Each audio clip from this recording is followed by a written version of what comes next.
welcome to Basketball Talk Pro. I want to start with a little story that I read, and maybe you read the same story about a day ago, of this woman who was paralyzed from the neck down, who, with the help of some of the scientists, they put a couple things into her brain. I don't know what you call them. I'm not that high tech. But what that did is it allowed her to stimulate certain nerves and things in her body, even though she's been paralyzed for some time.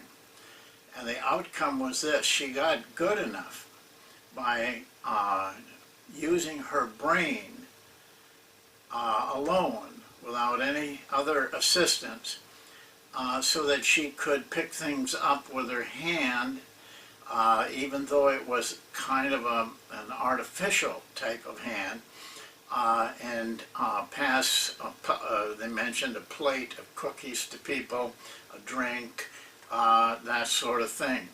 And that was quite a step for this group of scientists. But then she, on her own, said, I want to fly a plane. And, but she recognized she would have to do it with a simulator. Well, I've talked to pilots, and they tell me these simulators are really tough, and they're really realistic, and you really have to practice on them a lot. Well, she flew a plane in a simulator with her brain. Where the pilots had a stick, she had nothing. Just by concentration on the use of her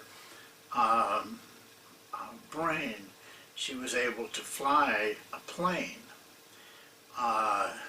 Amazing story. And a man got up in front of a very scholarly audience and explained what had happened. And of course, a lot of ramifications of this, both good and bad. But it's amazing what the brain and the mind can do. And I think we're just starting to understand it. It's an intriguing area, and I think it's an area coaches need to be aware of. I don't think we think about it enough. I don't think we incorporate it into our coaching enough. A lot of things that players can do beyond what they're doing, with a difference in their makeup of their mind. And that brings me, I think fairly naturally, to the subject today. The title is The First Precept of Mastery. We went through 5 of them. I called them at that time steps. They really aren't steps. Precept is a better term because it's a principle that's intended as a general rule of action and conduct. And that describes, in my mind, better the 5 areas. And I want to cover all 5 of them in a little bit more in detail, one at a time. But I'll spread them out over the next couple of weeks until we've talked about them all. And you may wonder why I keep bringing this subject up. Well, I'll be just very brief and very blunt. I am just not satisfied with the level of coaching that's taking place. I think it has deteriorated over the years. Things were different when I started out. And it's not any fault so much of individuals as it is the environment, and also that there doesn't seem to be as much real intense determination to excel. in our coaching profession like it was when I started. I mean, everybody you played against was, a very intense, hard-working people. And I've seen a lack of that, and I've seen a lack of it in the players that come through. Many of them rise to the top with a lot of talent, skill, or size, or strength, but they still don't play the game the way that it probably should be played, and that's because at their beginning and as they grew up, they just didn't get the coaching the same as some of them did. Michael Jordan was a great athlete, great player, but he was very well coached throughout his career. Played for Dean Smith for 3 years. Some of the others, and some of the players I see today have not had the benefit, even though they have great ability, to have the type of coaching that a guy like Jordan did, and Larry Bird, and some of them. And it's why I want to keep urging people to strive for excellence in this profession, rather than just a job. It's not just a job to me. So the very first precept is, very simply put, you have to want to be a master of this profession. That's the first thing. There's something I can't, or anybody can't really do for you. There's guides and there's certain things that may help you, but it has to come from you. This is the one part of the 5 precepts. The rest of them, yes, we can work with you and guide you, give you help in almost every one of those precepts. But the first one has got to be you. And so I want to talk a little bit about that. I want to expose some things. We went over it very generally in the video that I actually came to you with the 5, and we've touched on a few things since. But this first one, this first precept, is simply, do you want to be a master coach? Without that desire, you will never reach it. And probably you'll get disillusioned very quickly in the profession and turn towards other things. So some of the things that clue us as to your desire for excellence are the few things I'm going to mention now. The first thing, and we talked about it, and Phil Jackson brought it up, is the love of competition. John Wooden has it at the very top of his pyramid. You have to have a love of competing. You have to have a hunger for going out and being good enough to compete and play and win and succeed with whatever it is you're doing, but especially coaching. The fierceness of your competitive spirit will bring out a lot of the traits and the understanding and the knowledge that you need. But without that fierceness, you'll never even get that. You won't reach for these things. So the love of competing you and your team against another coach and his team to see who's the best. It's a tremendous asset, and I don't know of any coach that has raised himself to a high level that doesn't have it, and doesn't want to compete over and over again, show and be able to display their ability and their knowledge. It's very important. Another important area is vision. Being able to see yourself as a master. Now, I'm not talking about raising to a certain level. I'm talking about mastering whatever it is that you're doing as a coach, whether it's an AAU coach or an NBA coach.